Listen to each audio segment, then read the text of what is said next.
Okay, we're going to be adding rational expressions. So I'm going to rewrite this.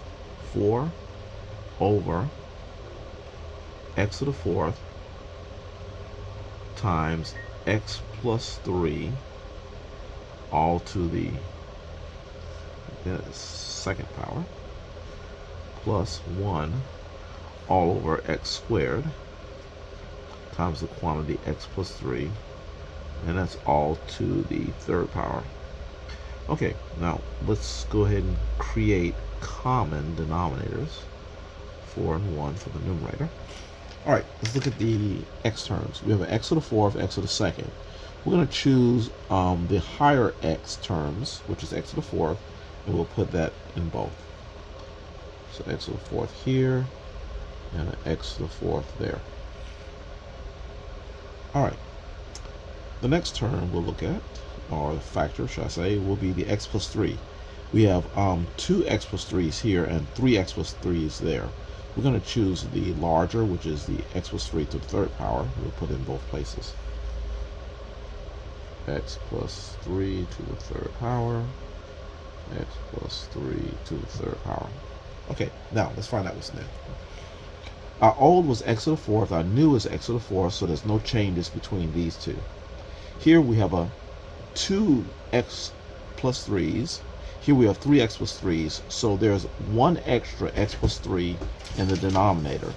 So we're going to add one extra x plus 3 in the numerator.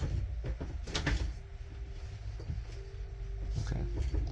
I'll put a 1 there just temporarily. Okay, and here I have x squared here, but I have x to the fourth here. So there's actually 2 extra x plus, sorry, 2 extra x's. My fault. That's it. So there's x squared here, x to the fourth here. So we have 2 extra x's in the denominator. So let's put 2 extra x's in the numerator. And here we have 3 x plus 3's, and there we have 3 x plus 3's. So there's nothing extra there. Now, what we're going to do here with the numerator, because this is to the first power, we can distribute. If that was second, third, or any other power other than 1, we could not distribute the 4. So we're going to distribute the 4.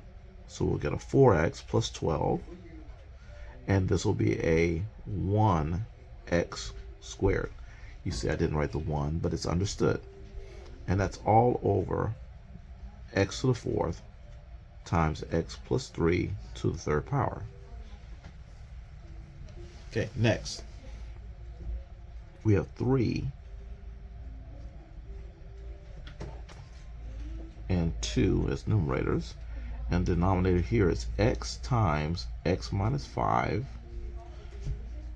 all to the fifth power,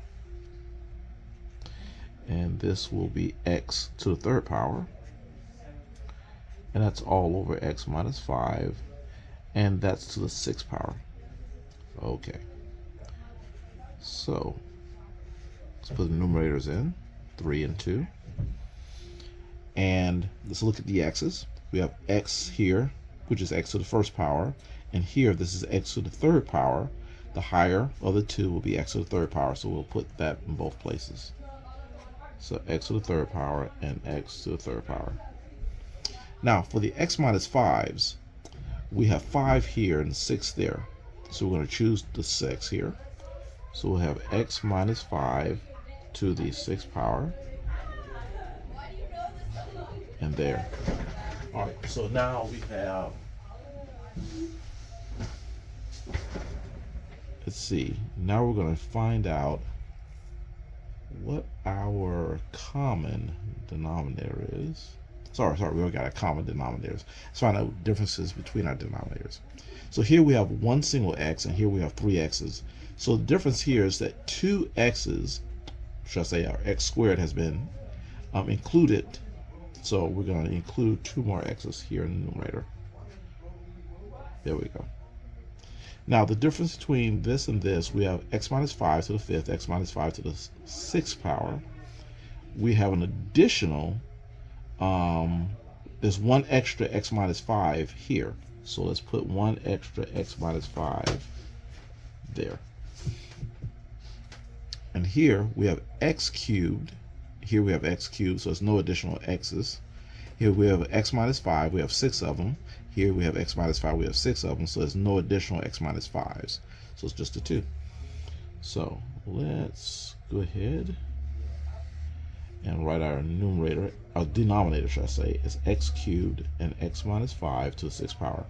Now, since this is a first power here, the terms in front can be distributed. So 3x to the 2nd power times x gives us 3x to the 3rd power. And 3x to the 2nd power times a negative 5 gives us a negative 15x squared. Then our plus, and then the 2. And we're done. Okay, next. Our numerator here is 2 and 1. And our denominator here is going to be x times x plus 2 to the 4th power. And this is going to be x to the 4th power. And we have x plus 2 to the 3rd power. So let's see if we can find our common denominator. So we'll put our numerators in, 2 and 1. And here we have x, and here we have x to the 4th. We're going to choose x to the 4th for both here. X to the 4th and x to the 4th.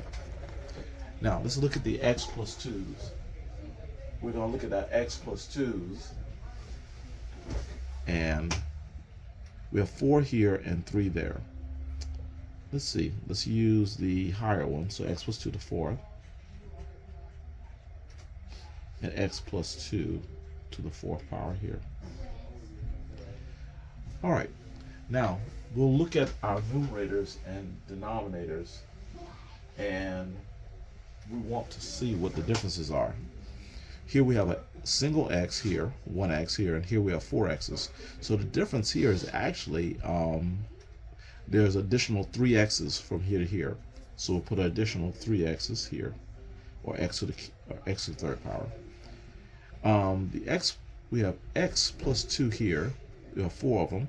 Here we have 4 of them, so there's no additional x plus 2's. Here we have x to the 4th. Here we have x to the 4th, so there's no additional x to the 4th. Here we have 3 of the x plus 2's. Here we have 4 of the x plus 2's. So there's 1 additional x plus 2. So let's put 1 additional x plus 2 here. And so now our denominator will be x to the 4th power, x plus 2 to the 4th power. And here we'll get a 2x cubed, 2x cubed. And here we can distribute our 1 because this quantity right here, this binomial, is to the 1st power. That means we can distribute. So 1 times x, and I'll put the 1 in there. Typically I don't put the 1 in there because it's understood. But just to kind of prove I'm really multiplying by 1. And then 1 times 2 will be 2. And we're done.